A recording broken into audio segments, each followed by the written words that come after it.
Hello, everybody, both on Zoom and in person. Welcome to another incredible Farbrengen as part of our 60 days SAI Systematic Avodah Initiative for Elul and Tishrei. And as always, basically always, I am so excited about this prize. So I want to share what today's prize is.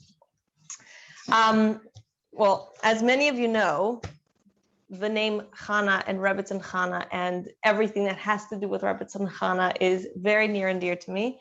She is like my spiritual mommy. Like, I am so connected and I love her so much. And there's something very, very special. And I've been digging and digging for years for any information I can get that isn't just, I think it's called A Mother in Israel, right? That one book that. Yeah. So a few years ago at the Kinnis, they gave out a teeny tiny pamphlet with a beautiful story of a young girl that helped Rebbetzin Chana through, like, escape from Russia, through that whole crossing the entire Europe, and it was incredible.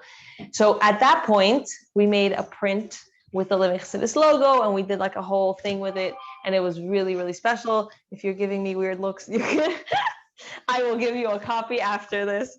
It was really, really beautiful. So for this year, we decided to go above and beyond, and we actually did our first publication. It's not I mean, we did design it and it is ours, but I can't take full credit. It is absolutely entirely published and copyrighted by Kahat Publication Society. Oh, yay, Baruch Hashem. Welcome. Oh my goodness, Hashem loves you. I'm gonna finish the introduction and then I'm gonna give you the seat. So then I'll move. So you got the book, it's wonderful. Thank you, Baruch Hashem. Yeah, that's my speech. I just organized. So anyway, so this is all on Chabad.org, all the pieces, all 27, I think, chapters. And what we did, 39 chapters of the Rebbetzins memoirs translated into English. And what we did is that we compiled it into a book, and then now it is yours to keep. So mazel tov to everybody who's here. You have your sefer of Rebbetzin Chana. Okay, so I'm going to announce everybody that earned this as their prize, in addition to Mrs. Swerdlov, of course.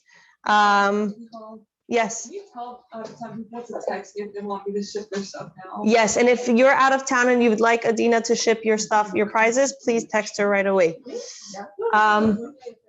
So we have Chaim Matasav, Batya Kovtunenko, Esther Citrin, Kali Aronson, Bela Kalandarova, Adina Lapine, Bracha Zirkin, Chana Simcha Hillel, Shelby Aronson, Rivka Mendelson, Sima Deshevsky, Tehila Diaz, Allegra Shmolevsky, Ruta Cohen, Yosefa Wood Eisenberg, Nomi Schleifer, Rachel Spiro, Michal Miller, Rachel Hellinger, and Ariella Zuckerman. And if I missed your name, please message me. And Chani Albuquerque, woohoo! And Baruch Hashem, you guys all earned this incredible sefer. Now, I think this is one of the most famous, incredible speakers in Lubavitch, Mrs. Miriam Swerdlov. We are so lucky. We are so lucky to have her. And I guess I don't even know I'm taking up more space. This is all hers. You don't take up so much space. Okay, I'm so happy to be here. I was in base. Can I clip this on your? Oh, there are people out there. There are. Okay, go ahead, clip away. Thank you. Nowadays, you never know. I must have a glass of water. I just finished speaking to a bunch of teenagers. Okay, so I'm going to show you two pictures before I begin even. This broke on the way.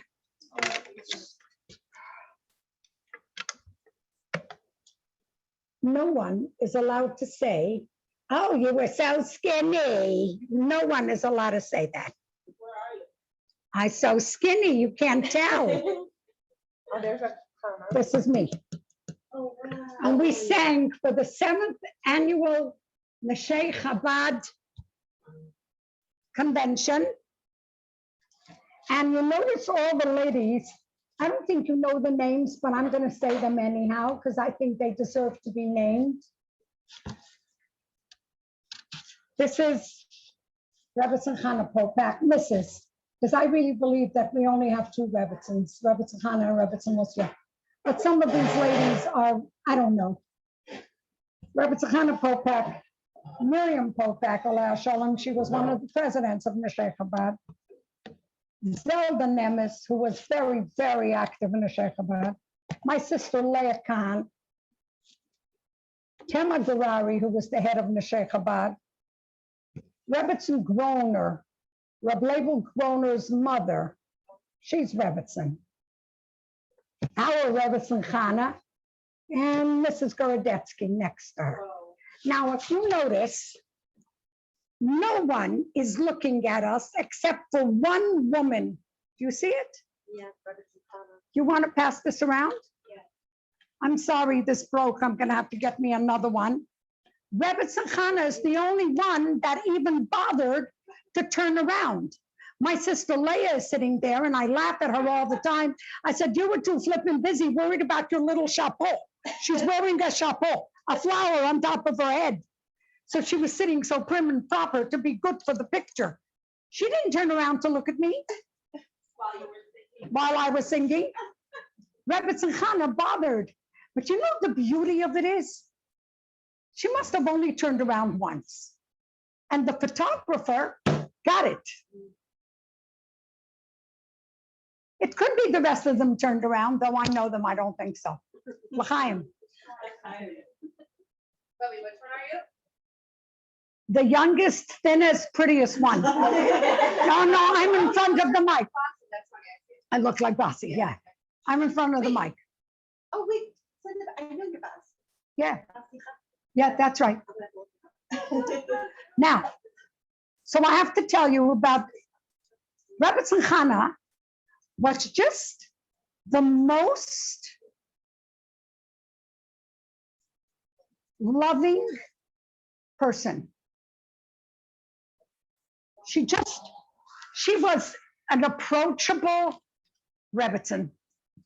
When my oldest was born, Yudi, I'm actually going ahead of myself. I would go to, do you know where she lived? 1418 President Street. No, it's 1418. It's still 1418.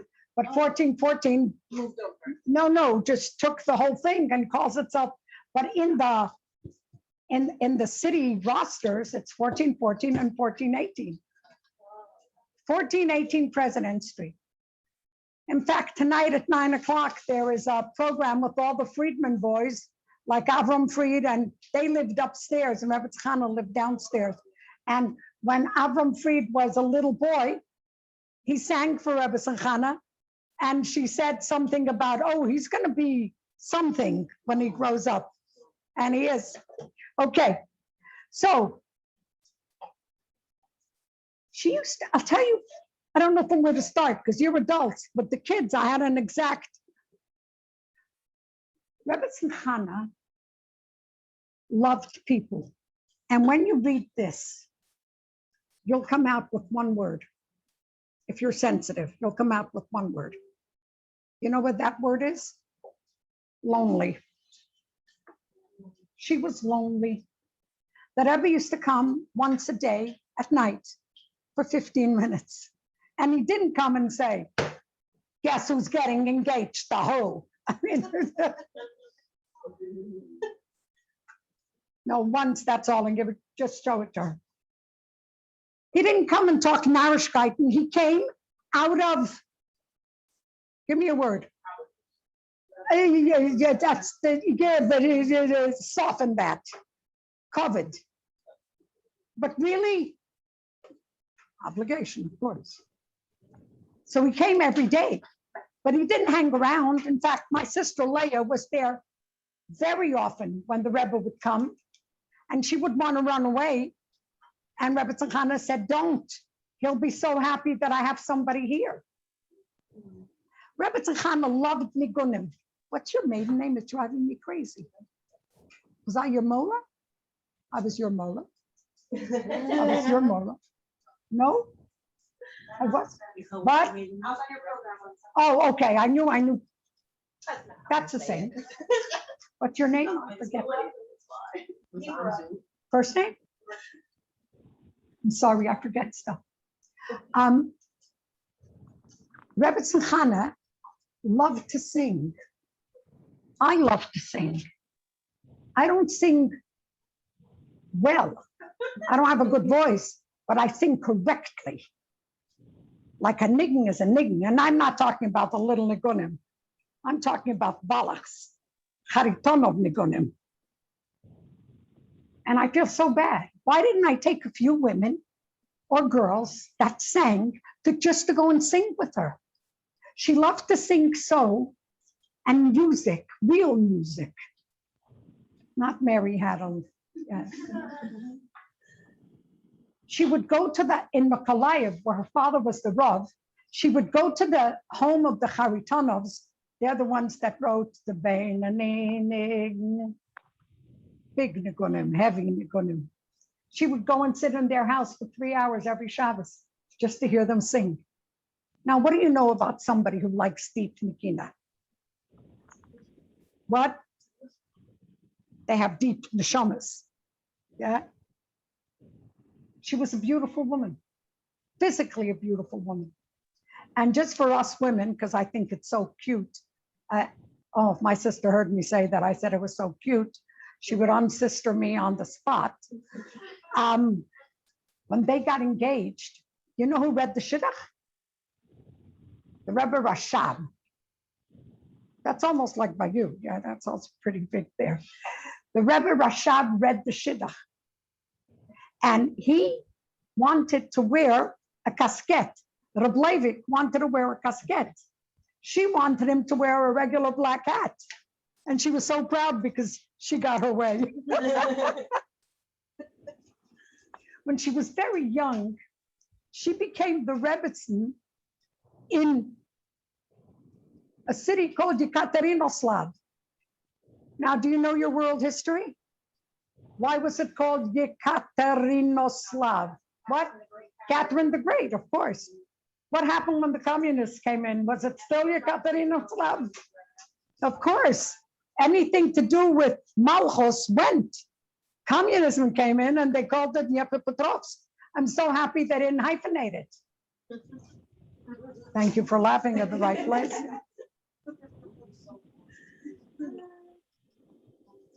When she became Rebbetzin,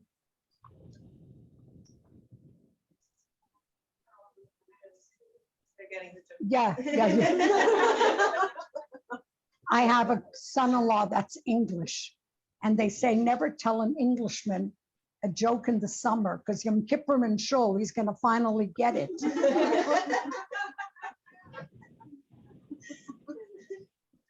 So, Rebbetzin Chana, when she became Rebbetzin, she was a young girl, but she was married to the Blevik Shneir son.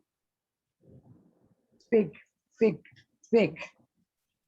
He was a Mekubal even then.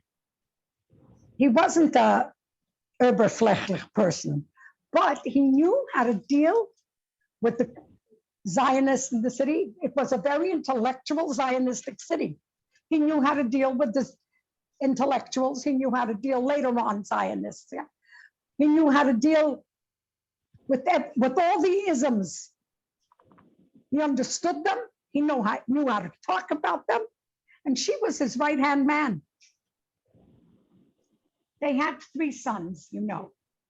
Our Rebbe is the oldest. Did you go with me to Ukraine also? No. You were which year? Moscow? Before I started doing that. Because go online, ladies, and look up the Menorah Center. It's the biggest Chabad house in the world. Who said they were there? How come? Oh, okay. It's fast. Montreal goes. He built his 7-branch Menorah Center, the biggest Lubavitch center in the world, overlooking the house that Reb Leivik was arrested from. His office is on the 18th floor, and he could look right there. So he should know who he is and where he came from. Now, they had a son whose name was, I'm sorry, I have the hiccups. His name was Reb Dov Ber. We called him Rebbetzin. Rebbetzin had an illness. Nobody talks about it. See, nowadays everything is open and everybody talks about everything. And also nowadays, if you have a child that's not well in any kind of, you try to keep them home. In those days, no. And he was put into a sanatorium.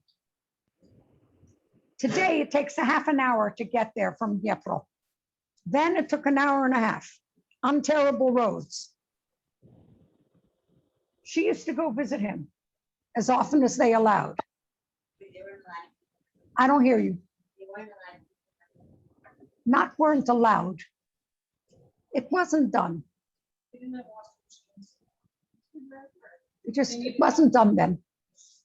He was born with something? No, no. The truth is, since they don't talk about it, it isn't written anywhere. Nobody talks about it.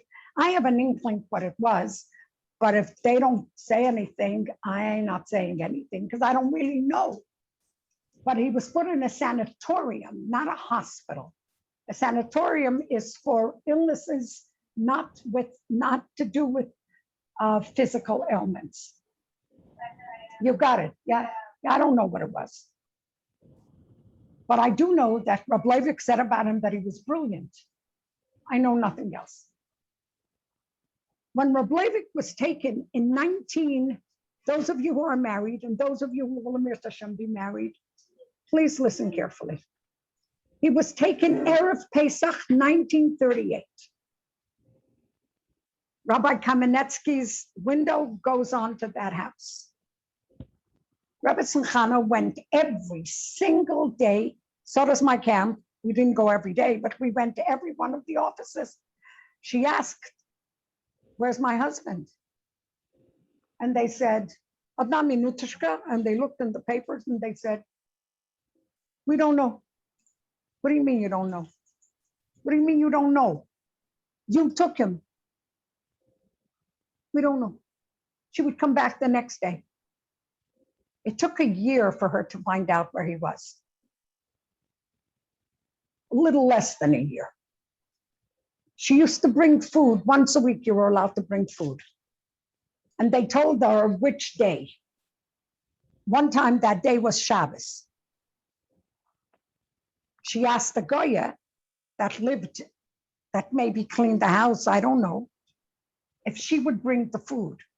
Reb Leivik saw the food and he said, "It was brought here on Shabbos?" She said, "Yeah, Mary brought it." And he said, "He's not going to eat the food." And she said that he had more hanoah from not taking the food than from taking it. At the end, she found out. What? Yes, she would. You know how it's done? There's just quick. There's a window here, and there's guards that walk back and forth in a narrow passageway, and there's a window there, and that's how you see each other. You scream through the two windows, and guards walk back and forth, and you have 15 minutes to do this. And most of the time you're saying, "Boss," because you can't hear. I know this from my father. My father sat for the same reason. And in my father's diary and my mother's, that she came with the children, she came with Leah. And she didn't bring Shalom Ber because she couldn't schlep with two kids. So he got scared that there was something wrong with Shalom Ber. So the next time she brought Shalom Ber and didn't bring Leah. With me? And most of the time was, "Wo sind die Kinder? Wo sind die Kinder?" That's the way it was. Back to Reb Leivik, I'm sorry. Now, She found out that he's going to Chiali, Kazakhstan. They're in the Ukraine, 2 weeks by train, night and day. To a place, you'll read this in here, to a place that has the worst weather conditions in every single weather. The worst winter, the worst summer, the worst everything. And she describes how she walked in the mud. You put a foot into the ground, and then you have to make the next step. You have to schlep the foot out. Are you with me? Like it went.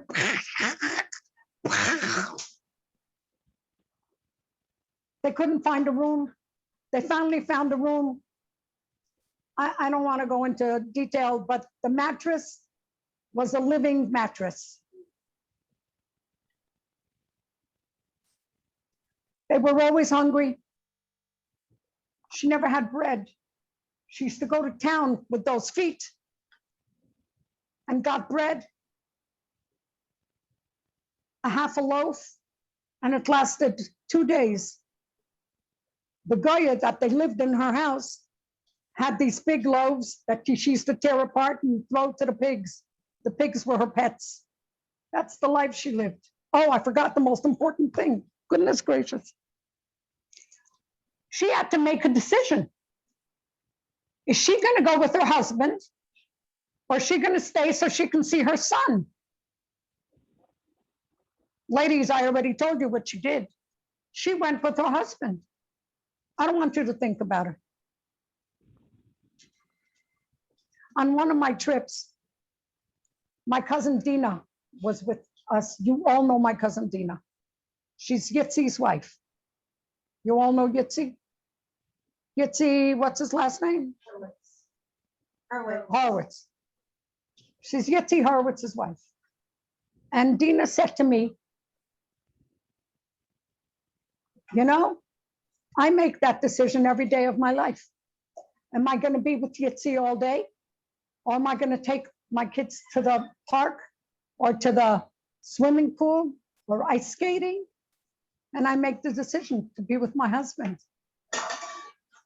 You're going like this. Do you get it? Yeah. It's incredible. It's incredible. There was a girl that lived in her house that used to come visit. Her name was Rivka. And this Rivka was like, you know, like a girl that's in the house, like a Machon Chana person or Machon Liados that becomes your granddaughter. And Rivka said, you go and I'll go visit your son. In 1941, the Germans walked into Yepetrovsk.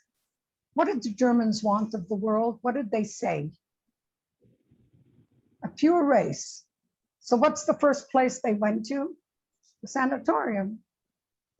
They told the, I once called them inmates, I didn't mean to, but the occupants to go outside to take their clothes off, to totally make them into nothing and run in the forest, and they shot them in the back. Rabbi Kamenetsky put up an incredible, unbelievable matzeva for them. Is Rebbetzin in there? Nobody knows. I don't know. Nobody's going to exhume it to find out. But we go there every year. And I'll tell you the truth, I feel more there than I do by the Alter Rebbe. I feel a lot by the Alter Rebbe, but by the Alter Rebbe, I feel ruchnius. I thank him for Tanya. I thank him for Chassidus. Well, my neshama talks there. You know, you start singing the Alter Rebbe's niggin and you're gone. Especially if you need shidduchim for your children and grandchildren. You're a basket case there, at least I am. But by Rebbetzin, I feel like I'm there instead of Rebbetzin Chana. I feel like we're there, we're his mother. And the Rebbe very much appreciated people that went to his kever. Now, this is a story for us. It's not, I don't tell it everywhere. When the Rebbe got married in Varsha, they couldn't go. They didn't get permission to leave Ukraine, Russia. So they made a wedding in the house. And the whole city came. What? Yeah, this is way before. I'm sorry, I should take out my notes and go in order. Thank you. And they danced all night. And Rebbetzin Chana was by herself in the kitchen. She had nobody to dance with. Reb Leivik told Reb Meir Shleima, her father, go into the kitchen and dance with your daughter because she's all alone. Isn't that beautiful? Yeah, isn't that? Go into the kitchen and dance with your daughter because she's all alone. Reb Leivik was a people person, as I said before. Okay, so I skipped back. I'm sorry. There was something else I should have said before. After World War I, she was a young girl. She was 20-something years old. After World War I, there was an influx of people from everywhere that had nowhere to go. She found them homes, housing, food. She did everything. It's funny what I'm going to say now. The Rebbe was very proud of her. He talked about her at Farbrengen, and he told little stories. And when I was a little girl, I thought they were little stories. The older I got, the more I realized they weren't little stories. They were big stories about a big woman. When Reb Leivik was in Chiali, in this horrible place, he finished his years. By the way, my father, Olav Sholem, used to send money every week to Reb Leivik, every week. Oh, just to give you background so you know what I'm talking about. My grandfather and the Rebbe's grandfather are brothers. I'm a Schneer son from home. So it's not my fault. I didn't do anything. I was born there. So my father, Olav Sholem, would send Reb Leivik money every week. My father was a businessman. So whatever we had, what? My mother is a cousin, yeah. My mother and Reb Leivik are first cousins. My grandfather is a Mendel Schneer son. Reb Leivik's father was a Baruch Schneer, they're brothers. Now, interesting. When she left Chiali, they went to Almaty. I was invited to be the guest speaker in Almaty 2 years ago for 75 years of Reb Leivik. I expected to see the kind of a city she writes about. In Almaty, they just discovered oil, honey. It is a very rich city today. The hotels are all 5-star. Yeah. It's called Almaty. You were there when? When it was already rich? Where did you stay? By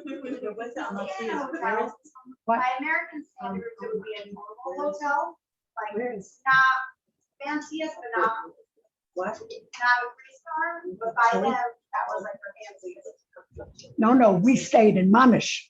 We stayed in better than the Waldorf. Oh, wow. Yeah, way better.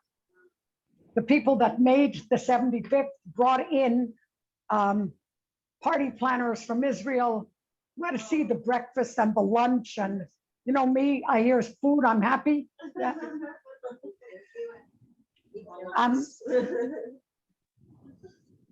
Just to tell you, this was at the big dinner. They served gravlax, homemade. And a lady sitting by the table says, they didn't even cook the fish.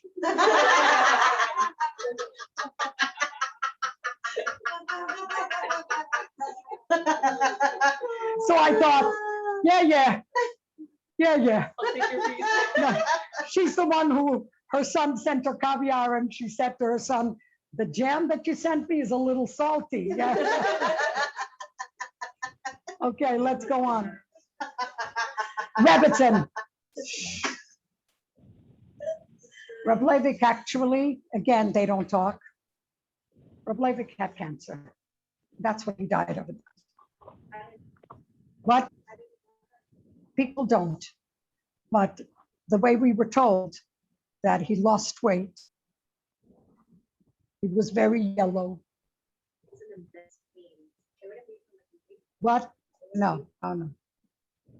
And the doctor said they can't do anything anymore. That's what, again, nobody's saying.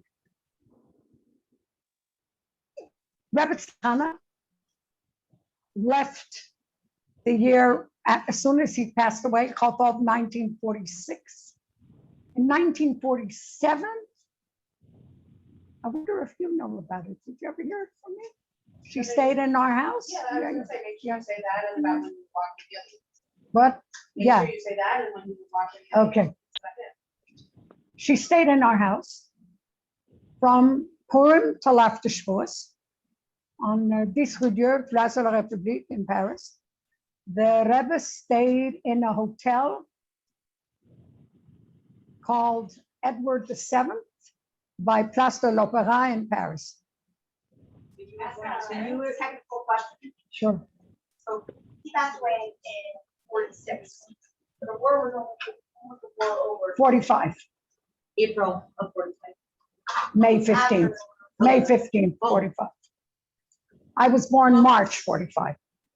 Were you born in Paris? I was born still over there. I was born in a place called near Samarkand, Tashkent, called Frunze. Where are you from? And I'm from Kyrgyzstan, Kyrgyzia. We're neighbors. From what city are you in Uzbekistan? What? In Yezhnaya. And I was born in, it's called, then called Frunze, now called Bishkek. Anyhow. Let's go on, please. Thank you. In 1947, they came to Paris. The Rebbetzin came first, and the Rebbe came from the United States to make papers for her. The Rebbe flew. They went home, went by boat. Yeah. Flew there. A telegram came to the house that he's landing at 7. He came at 2. Does anybody know the Slavin family? Well, the 2 Slavin grandfathers, they're both not here anymore. Yosef Slavin, who's Bronya Schaefer's father, and Grinya Slavin, who's Goldberger's father. Crown Street, upstairs of that new school that, what's it called? I forgot. On Crown Street, on my block. They were outside when a taxi stopped. What? You know the story? Oh, yeah.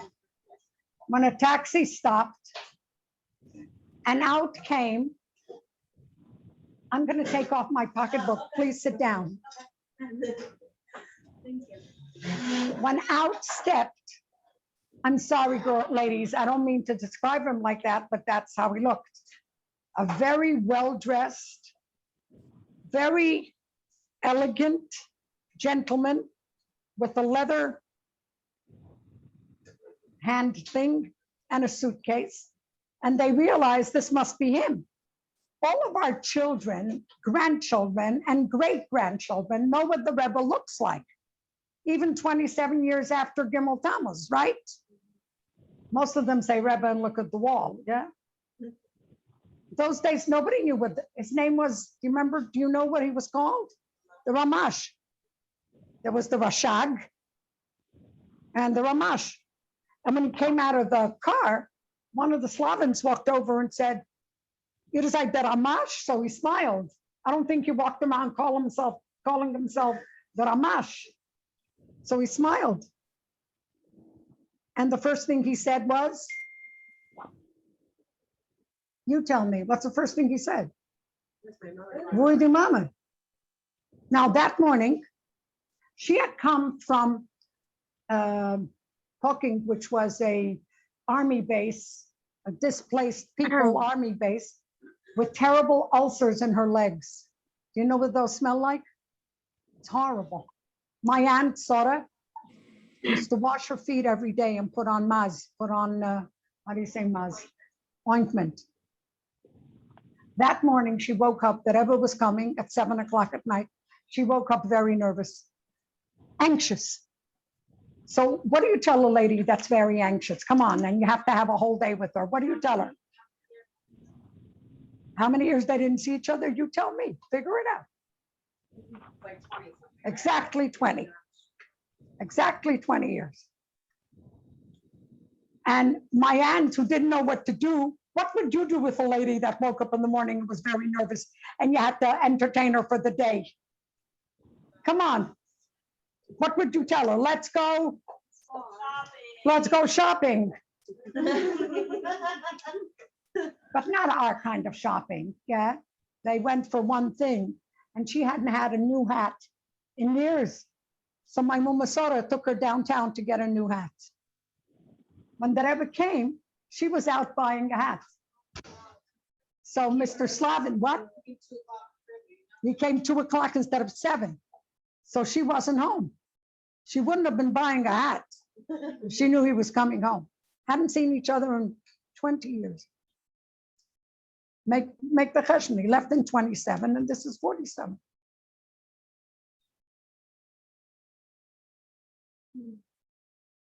There are 2 versions to the story. I like the second version. I think I made it up. I'm not sure. I'm honest with you. I'm out there. I'm honest. You know I'm honest. Mr. Slavin said that the Rebbe went into Daven Mincha and came outside and said he's going to wait for his mother outside because she's coming. They told him that she went downtown Paris to buy a hat, or she went downtown Paris. I turned the corner. I said, I turned. They turned the corner to the house. I took my girls there and cried like a 2-year-old. They turned the corner and he saw her from far. This was at what time? What? Like, this was at that already? What time are they coming back already? So he was reading, okay. And they met. So one version is that they stood looking at each other and were shaking for 20 minutes. I think that my mother said that they grabbed and cried. I'm sorry, it's my principle for tomorrow. Rebbetzin Chana, I'm in the middle of a shiur. But what do you want to say? Of course. I told them to come at 9 o'clock. Bye. I teach in a seminary for developmentally disabled girls. And it's the greatest. Do you know why? Ask me why. Why? Funny you should ask me. There are no borders, like there are no filters. So after every class, it's, we love you. You think I get that in Beis Rivka? Maybe. We love you. You're also developmentally delayed. No, thank you. I really mean it. I have love letters from them. It's a machaya. It's great. I come into Beis Rivka. I love Beis Rivka, but I finish class. If anybody even knows that I'm alive, it's a miracle. L'chaim. You're too cool.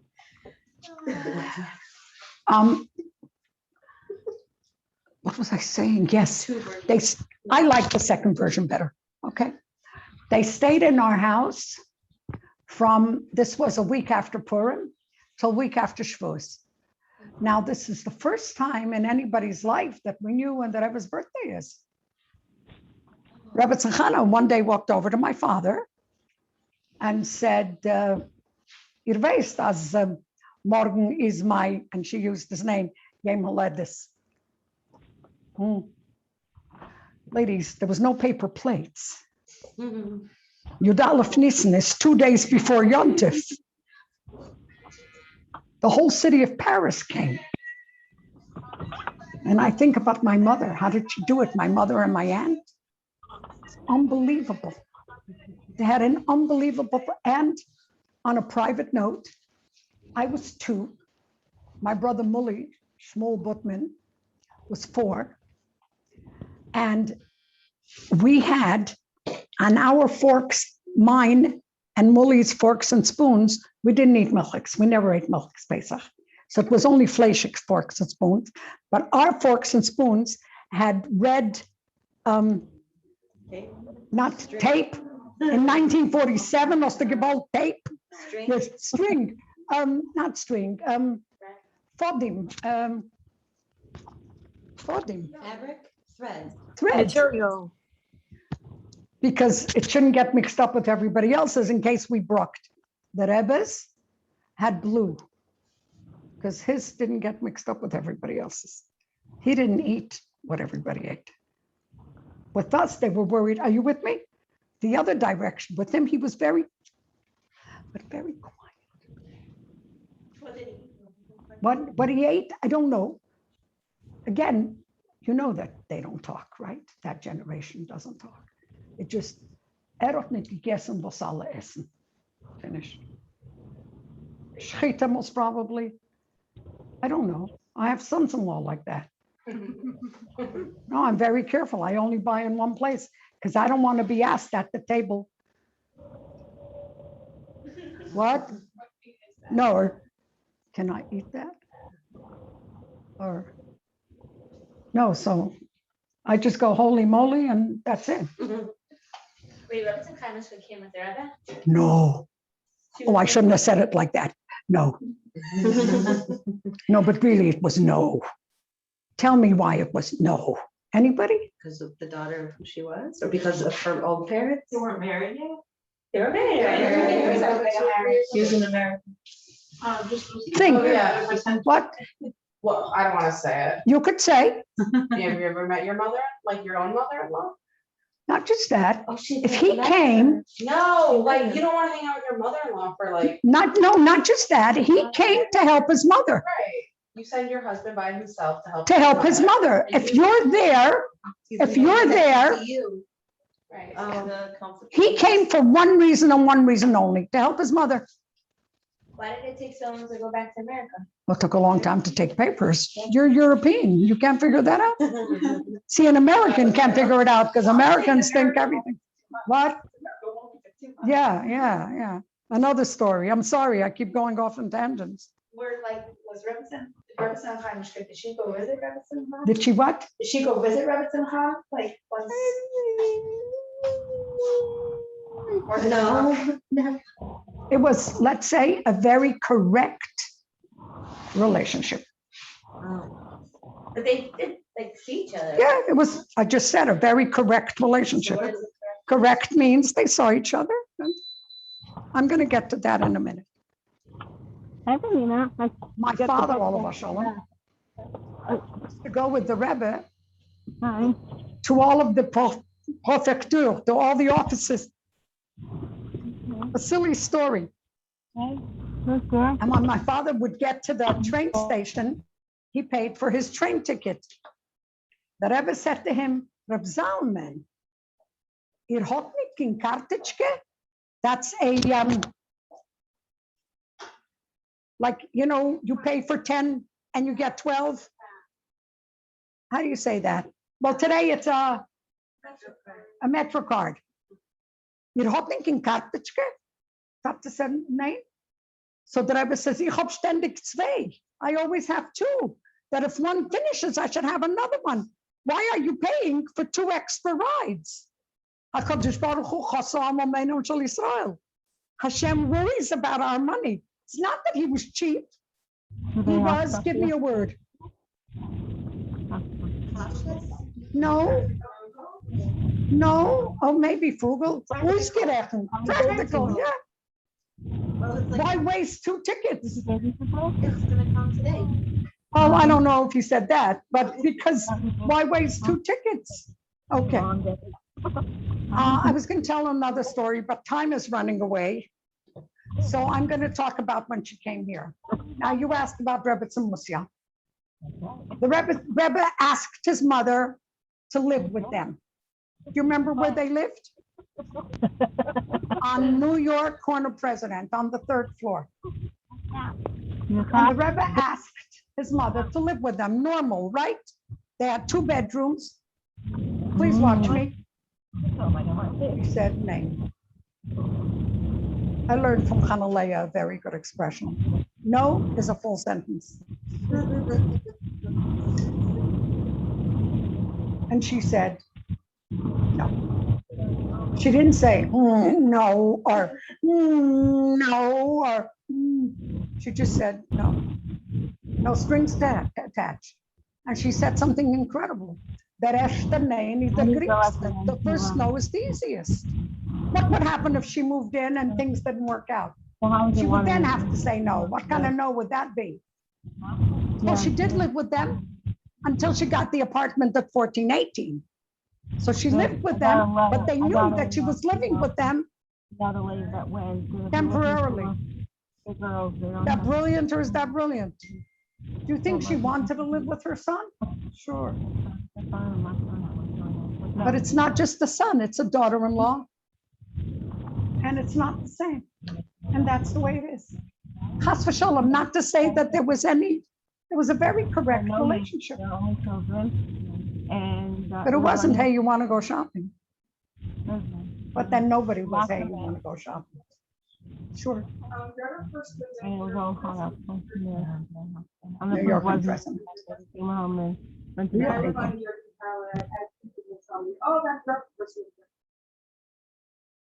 New York president on the corner, 3rd floor. I was there, so I know. I mean, I went to the house. Yeah. Okay. Let me check. Oh, here it is. And then when I was 15, Hashem decided, you know, he does stuff, whatever he wants. My mother passed away. I sat Shiva on my 15th birthday. Rebbetzin Chana took a very, very keen interest in all of us, and especially in me, because I was the youngest. I will pass around, and no one is allowed to say, oh, she's so skinny. You know, this thing is heavy. And I should have just taken a picture of it, but I thought that this is more authentic. I will show it to you from here, and then I'll ask you to pass it around. I'm the one in the white dress, the thin one. I look exactly like Basi. And this is Rebbetzin Chana. She sat to my right. She took this very seriously.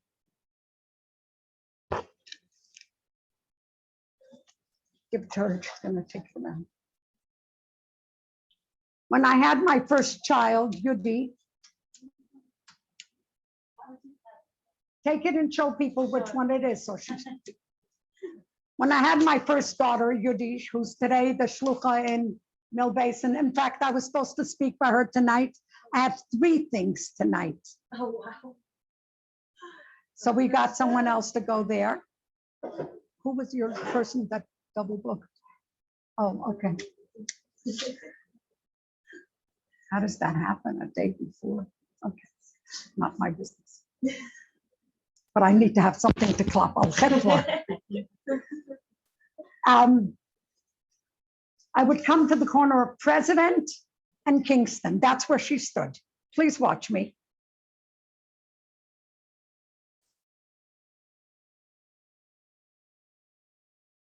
She stood like this on the corner. What? That's in front of 770. But this was her stance in general. That's a body language. She was beautiful. And she stood on the corner, and we would come and we would go for a walk. One time, she noticed I was getting a little pregnant. My first 2 are 13 months apart. And she asked me if my husband helps. So I went home and I said, label, Rebbetzin Chana said, you got to help a lot more. Isn't that what she meant? No?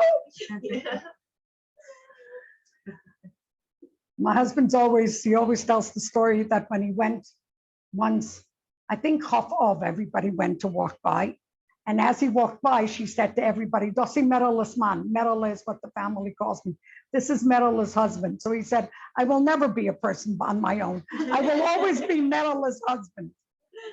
I told him he's lucky, right? L'chaim.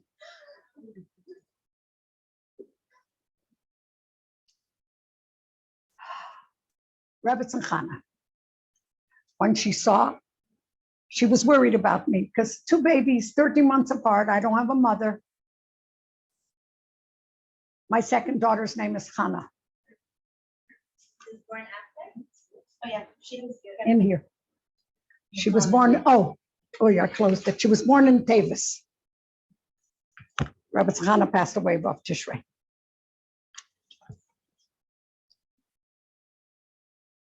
Now,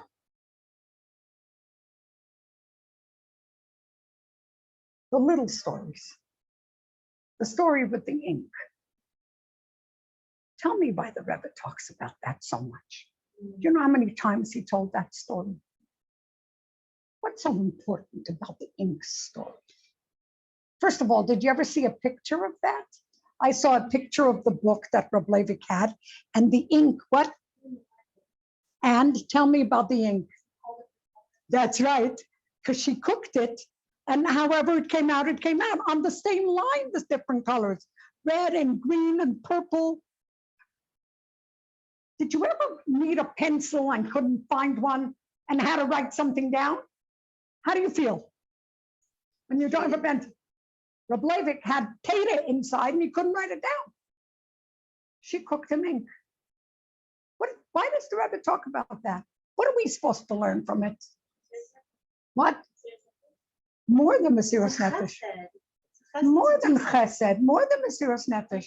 Understanding the man you're married to. He needs ink. So you make him ink.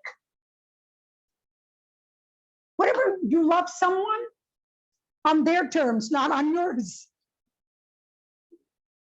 If he needs ink, you make him ink. You don't say to him, ink, what for do you need ink? What, you have so much to say, you need to write it? Are you with me? I feel that the Rebbe tried to teach us something. We all have archim. We all feed people. And yet the Rebbe talked about her with such glowing terms that she fed people. It was during the war, there was nothing. And the story with the bread, any story. He was so proud of her. Do you mind? No, not you. No. I have respect for. I'm going to end with an embarrassing story. But my kids are married. And my grandchildren will have to do it on their own.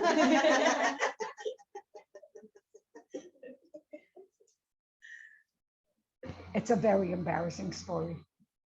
And I always wonder, why do I tell it? You've heard it from me, no? Yeah, you feel like you have. Oh, do you need the details? I don't have the details. Great. So once upon a time, the truth, I must have been 12 or 13. I tell people I was 10, 9, 8, 2. Do any of you have older grandparents that have somebody living with them that need to be in the house just to be there? Rebbetzin Chana had a woman that stayed there. And my sister Leah Khan, Rabbi Yael's wife, she talked to Rebbetzin Chana twice a day. And one day Rebbetzin Chana said to her that the lady that stays with her, I think her name was Mrs. Winter, I don't remember, has to go to a wedding. So Leah says, well, the Rebbetzin can't be by herself. Merole, me, will come. Now, if you were going to somebody's house to sleep over, tell me what you would take and in what you would take it. Nicest pajamas. What? Your nicest pajamas. Go ahead. What else? What would you toothbrush? What would you Robe to wear over what the would you put it into? A nice bag. And a bag. Let's sleep over that. A paper bag from the grocery store I took, because that's how it was then. Now, one of my grandchildren, they would take a backpack, yeah? The sneakers would have to be Adidas, you know? We didn't know that then. And so I took my nightgown or whatever, put it into a paper bag, and off I went. Hanalea, did you ever hear this story? What? You get, yeah, you get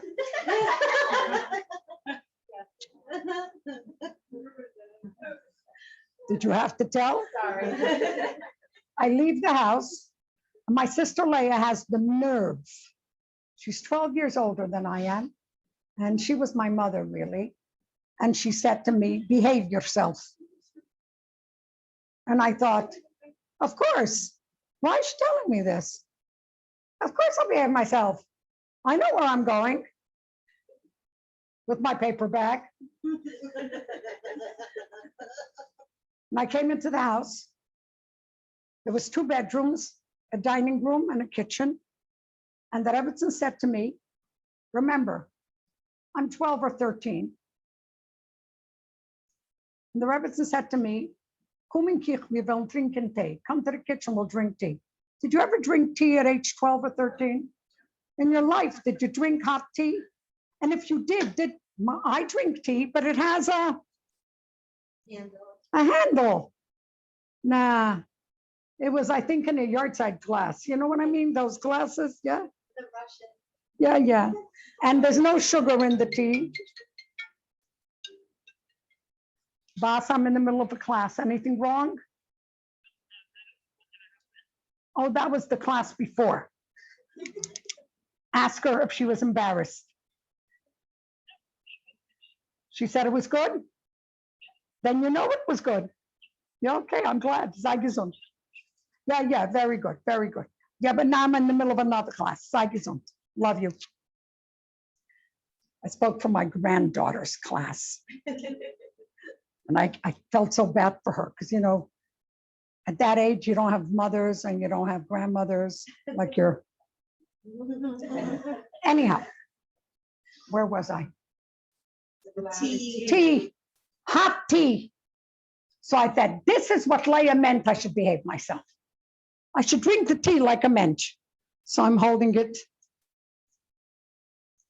And it's really hot. And I'm sipping little sippies. I didn't spill, I didn't break, everything was great. Yes, yeah, but you know from her already that it wasn't good. I love you anyhow. And then she took me to the room of the lady. Now I saw something there that I had never seen. A makeup table, and it had a mirror this way and 2 mirrors this way. And you could do this and see the back of your head. I never saw the back of my head. And she had doilies, spotless. And on this doily was a brush.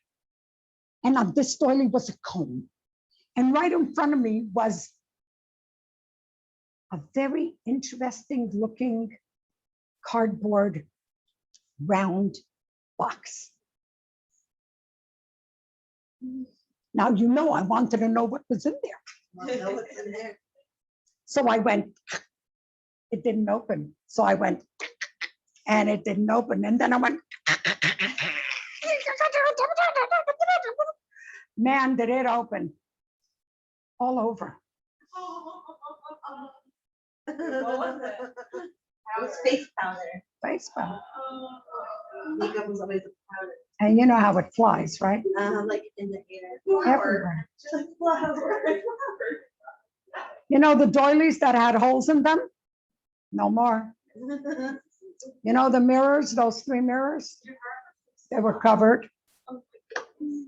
I started to cry. And I went like this, and I looked in the mirror, and I had railroad tracks on my face. Oh, this isn't the end yet. And just then,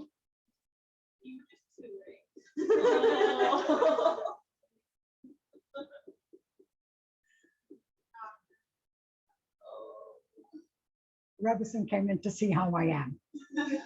Please watch my face. Her first look, and it took maybe 2 seconds, was. And then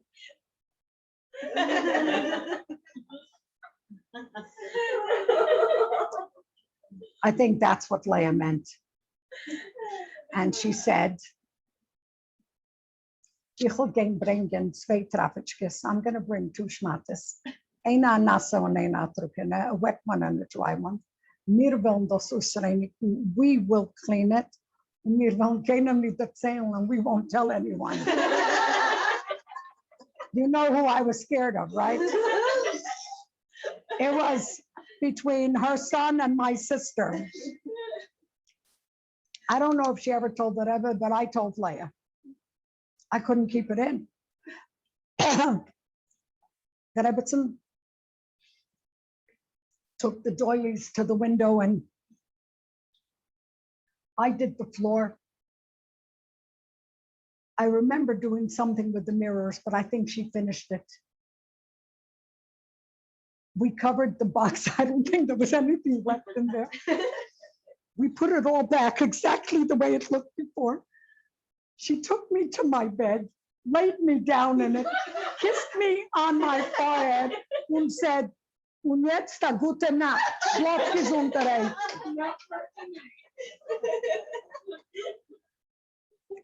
Now, tell me what she did for me. No, think. Embarrassment is only Oberflächlich. Your friend. She was like your Think, no, think deeply. No, think, what? Think deeper than that. Think deep. What? Deeper than that. When you become a mother, you become Deeper than that. What did she teach me?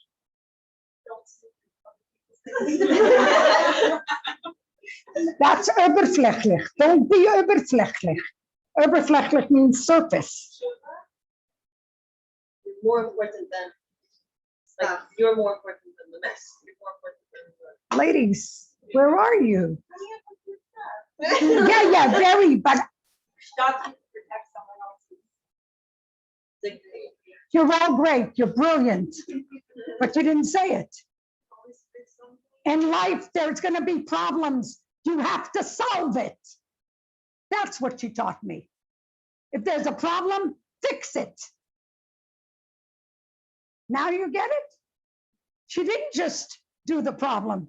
She gave me a solution. I'm going to bring 2 schmattes. We're going to clean it up. Because in life, you're going to make a lot of tars. I think she knew me. But all of us will. And when the tzara happens, what do you have to do? You have to swallow. And you have to clean it up. And you have to take responsibility for it. That's what she taught. I know it's very nice to say she taught you, that she forgave you, she was nice. Yeah, that's all here. Do you understand now? That's all here. That's very nice. Yeah, very nice. Fix it. Find a solution. You did it. You find a solution. And there is a solution. You got to look for it. I mean, how many of us, don't raise your hand, have messed up in our lives? All of us. All of us. Figure it out. Maybe make that phone call. Maybe find out when they're not home and leave a message on the phone. Doesn't matter. Fix it, whichever way. Fix it. You did it. you clean it up. You know, in stores, it says, you broke it, you bought it. You broke it, you pay for it. Are you with me? That's what she taught me. And one of the most beautiful things, I think, is how her face shone when she talked about her son. How proud she was. Okay, one last. Do we have time for one more? Yes. The Rebbe taught nigunim. And the nigunim that he taught weren't new nigunim. They're not his nigunim. He wasn't the mechaber. He taught nigunim that he knew from his life in Nikolaev from years ago. Anin Smiris. It's not in Lubavitch and Nusach. And yet he taught us Anin Smiris. Must be from his grandfather, Sholem Nikolaev. Where else did he hear Anin Smiris? But once my brother-in-law of Yale, so hard to say all of us Sholem, my brother-in-law of Yale would go to her house right afterwards in the afternoon, and he would sing the niggun for her. My luck, I was 14. I have a very good ear. I don't sing well, but I sing correctly. Like you sing, Mary had a little lamb to me once, and I'll know it immediately. That was funny. Shamil's niggun is hard. It's almost impossible to learn it after once. So the Rebbe did sing it 3 times, and I thought I knew it. And Ab Yale couldn't go in the morning. So they said I should go because I understand the niggun. At least they thought so. And I came in and I started singing the niggun. And she said, "Ich ken das nicht. I don't recognize it." You know why, right? I didn't sing it right. And then Ab Yale came in and he sang and she said, "Ah." So let's do Shamil's name. And now I sing it correctly. Ya, ya, ya, ma, ya, ma, ya, ya. Ya, ya, ya, ya, ya. Ya, ya, ya, ma, ya, ma, ya, you. This is in our house in Paris.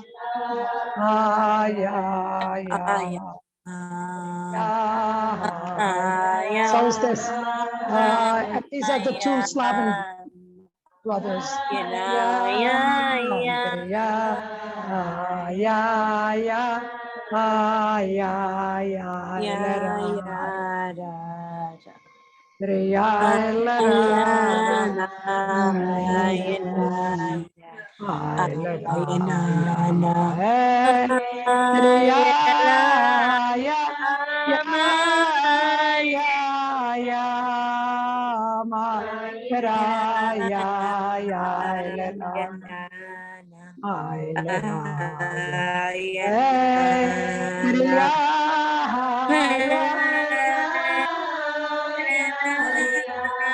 Okay, so I need 5 people. No, it's less of a crowd. So 3 people to tell me, what did you gain out of tonight? What talked to you? We need to go home. Yes. What's your name? So I was thinking about the story you told about the egg and how she did when I was doing stuff. You know, her husband ate like rice to our dogs. And I mean, I just connected that because, you know, I was very serious. Oh. And it's a good lesson, like, to be considerate. In general, you have to be considerate when you're 12, but really, like, when you're getting married, like, you really have to go that extra mile to, like, To see what he needs, not what you it's think not he about needs. anybody, you know? It's about you also. Don't put yourself down. But you have to see, just because you don't understand the importance of ink, to him, it's important. Thank you. That was very good. Anybody else? 2 more people. She told Zadie to help. Well, yeah. It's not, he does. Yes, he does. 1 more person. Come on, people. Her kindness, What? her caring, her, Yeah. the I mean, from knowing your situation and being there, for you, Yeah, sitting next to you at the wedding. and Yeah, seeing- yeah. That's what she was. That's what she was. I love the story about dancing. Yeah, isn't that magnificent? That I don't say a lot in a lot of places because not a lot of people understand that. What? Yeah. Yeah. I don't hear you.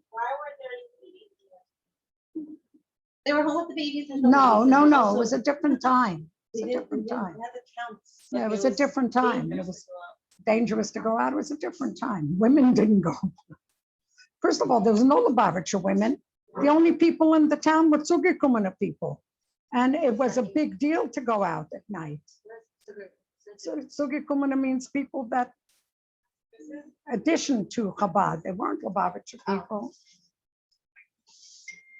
L'chaim, seid gesund. Thank you very much. Thank you so much. You know what? Kind of we take a picture I want to together. wish you one thing. She should come soon and you'll say, oh, I know you. Miriam talked about you. Yes, amazing. It's Is tradition. it, can we take a picture together? Sure. What's a big deal? Just checking. She makes a selfie. But Very cute. okay. We all turn around. Is it okay if you turn this side? I should go look. Oh, Yeah. I didn't realize. I'm not so modern. Ik weet niet hoe die- There we go. Is everybody in? Ready? 1, 2, 3. 1, 2, 3. Yay. Tell me thank about this. you. Whose basement is this? So this is our center. I don't live here, but this is our basement. for So our you center. pay rent for this? Yes, and this is called Living Chassidus. And how do you pay for it? Fundraise, Baruch Hashem, the beautiful donations from all these incredible women and more. Baruch Hashem. We take care, we're kind of like the Chabad house after cemetery. Very So we nice. take care You of could take this the on. incredible young in Crown Heights and so many that are actually out of town. So She gets her